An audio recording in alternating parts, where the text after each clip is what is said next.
নমস্কার বন্ধুরা, রুমার হেসেলে সবাইকে স্বাগত। আশা করছি সকলে ভালো আছেন, সুস্থ আছেন। আমার আজকের রেসিপি দই এঁচোড়। এঁচোড় চিংড়ি এঁচোড় কষার মতন এটা পপুলার রেসিপি তো না, কারণ এটা সম্পূর্ণ আমার নিজস্ব রেসিপি। এই দই এঁচোড় সম্পূর্ণ নিরামিষ আর দারুণ সুস্বাদু। রিকোয়েস্ট রইল একদিন অন্তত পক্ষে এই রেসিপিটা বাড়িতে বানিয়ে দেখবেন। আশা করছি বারবার বানাতে ইচ্ছে করবে। পুরো ভিডিওটা দেখার পর রেসিপিটা কেমন লাগলো ছোট্ট একটা কমেন্ট করে জানাতে ভুলবেন না। তাহলে দেখে নেওয়া যাক কীভাবে বানিয়ে নেব এই দই এঁচোড়। দই এঁচোড় বানানোর জন্য আমি নিয়েছি 500 গ্রাম এঁচোড়। আগে এঁচোড়টাকে আমি ছাড়িয়ে নিয়েছি। এঁচোড়ের গায়ে ভীষণ আঠা থাকে, সেই কারণে হাতে আর ছুরিতে একটু আমি সর্ষের তেল মাখিয়ে নিচ্ছি। এবার আমি মিডিয়াম সাইজের টুকরো করে এঁচোড়টাকে কেটে নেব। এঁচোড়ের বুকের কাছটাকে ছাড়িয়ে নিয়ে আমি কেটে নিচ্ছি।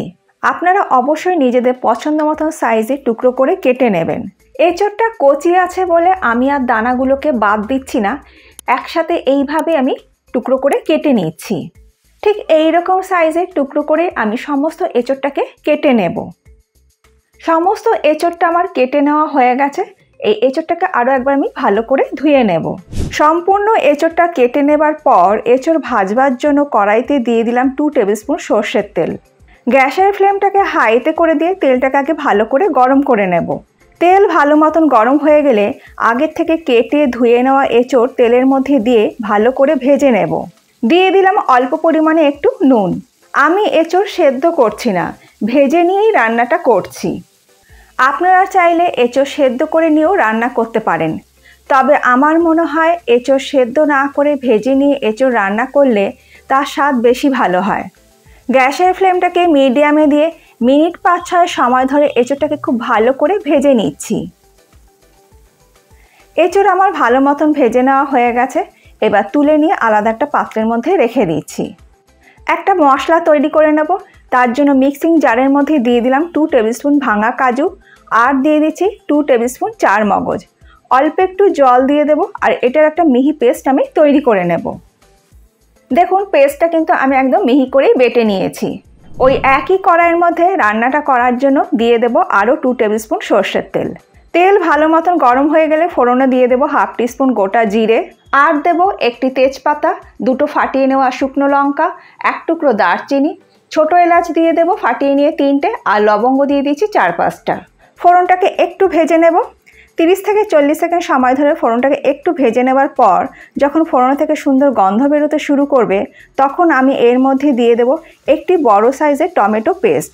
আদা বাটা দিয়ে দিলাম 1 টিস্পুন, আর কাঁচা লঙ্কা বাটা আমি দিয়ে দিলাম 1 টিস্পুন, তবে ঝালটা অবশ্যই নিজেদের স্বাদ অনুযায়ী ব্যবহার করবেন। নুন দিয়ে দিলাম স্বাদ মতন। এবার সব কিছু একসাথে মিনিট 2-3 সময় ধরে ভালো করে কষিয়ে নেব মিডিয়াম ফ্লেমে। মিনিট 3 কষিয়ে নেবার পর মশলা থেকে যখন কাঁচা গন্ধ চলে যাবে, তখন আমি এর মধ্যে দিয়ে দেব কাজু আর চার মগজ বাটা। মিক্সিং জারের মধ্যে অল্প একটু জল দিয়ে বাকি মশলাটা আমি দিয়ে দিলাম। এবার লো ফ্লেমে মিনিট 2 কষিয়ে নেব। গ্যাসের ফ্লেমটাকে লোতেই রাখতে হবে, কারণ কাজু বাদাম দেওয়া আছে, তলায় লেগে যেতে পারে। লো ফ্লেমে সব কিছু ভালো করে কষিয়ে নেবার পর যখন মশলা থেকে তেল সেপারেট হতে শুরু করবে, তখন আমি এর মধ্যে দিয়ে দেব 1/2 কাপ ফেটিয়ে নেওয়া টক দই।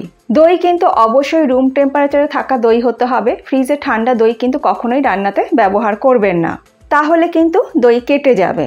সব কিছু ভালো করে মিশিয়ে নেবার পর দিয়ে দিলাম 1 টিস্পুন জিরে গুঁড়ো, ধনে গুঁড়ো দিয়ে দিলাম 1 টিস্পুন, আর দিচ্ছি কাশ্মীরি লাল লঙ্কা গুঁড়ো 1/2 টিস্পুন। কাশ্মীরি লাল লঙ্কা গুঁড়োটা দিলে কিন্তু ঝাল হবে না, সুন্দর একটা রং হবে। আর এই দই এঁচোড়ে কিন্তু হলুদের ব্যবহার আমি করি না। যদি আপনাদের ইচ্ছে হয় তাহলে খুব সামান্য পরিমাণে একটু হলুদের ব্যবহার করতে পারেন এই সময়। সব কিছু ভালো করে মিশিয়ে নিয়ে ঢাকা দিয়ে লো ফ্লেমে মশলাটাকে একটু কষিয়ে নেব। মিনিট 3-4 পর আমি ঢাকাটাকে খুলে নিলাম। মশলা কিন্তু ভালো মতন কষানো হয়ে গেছে, মশলা থেকে কিন্তু তেল সেপারেট হয়ে গেছে। এবার সব কিছু আরও একবার ভালো করে মিশিয়ে নিয়ে মশলাটাকে আরও 1 থেকে 2 মিনিট লো ফ্লেমে একটু কষিয়ে নেব। এরপর এর মধ্যে দিয়ে দেবো আগের থেকে ভেজে রাখা এঁচোড়।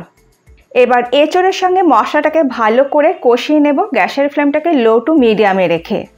মিনিট 4 এঁচোড়টাকে কষিয়ে নেবার পর এর মধ্যে দিয়ে দেব গরম জল।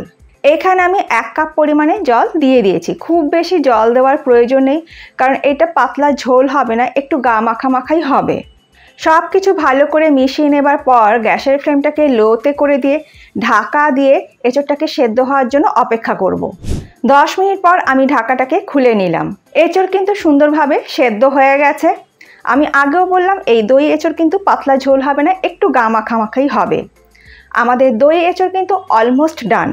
দিয়ে দিয়েছি এর মধ্যে 1 টিস্পুন চিনি। যেহেতু নিরামিষ রান্না একটু চিনিটা দিলে স্বাদটা বেশি ভালো হবে। আর সব শেষে দিয়ে দিচ্ছি 1 টিস্পুন ঘি। সব কিছু একটু ভালো করে আমি মিশিয়ে দিচ্ছি। আমি গ্যাসের ফ্লেমটাকে বন্ধ করে দিলাম। সব কিছু ভালো করে মিশিয়ে দেওয়ার পর ঢাকা দিয়ে 5 মিনিট আমি স্ট্যান্ডিং টাইমে রেখে তারপরে দই এঁচোড় আমি সার্ভ করছি। তৈরি হয়ে গেল দারুণ সুস্বাদু দই এঁচোড়। গরম গরম ভাত, পোলাও, রুটি, পরোটা সব কিছুর সঙ্গে কিন্তু এই দই এঁচোড় খেতে দারুণ লাগবে। আশা করছি আজকে আমার এই রেসিপিটা আপনাদের ভালো লেগেছে। ভালো লাগলে আপনারাও একদিন বাড়িতে বানিয়ে দেখুন আর আমাকে কমেন্ট করে জানাতে ভুলবেন না যে আপনাদের কীরকম লেগেছে। আর কদিন আগেই আমি আপনাদের সঙ্গে রুই নারকেলের রেসিপি শেয়ার করেছিলাম। দারুণ সুস্বাদু আর কম সময়ের মধ্যে তৈরি হয়ে যায়। যারা দেখেননি পাশেই আছে, একবার দেখে নিতে পারেন। আশা করছি এই রেসিপিটার মতন ওই রেসিপিটাও আপনাদের ভালো লাগবে। আজ তাহলে এই পর্যন্ত, আবার দেখা হবে নতুন কোনো ভিডিওর সাথে। ভালো থাকবেন, সুস্থ থাকবেন, ধন্যবাদ।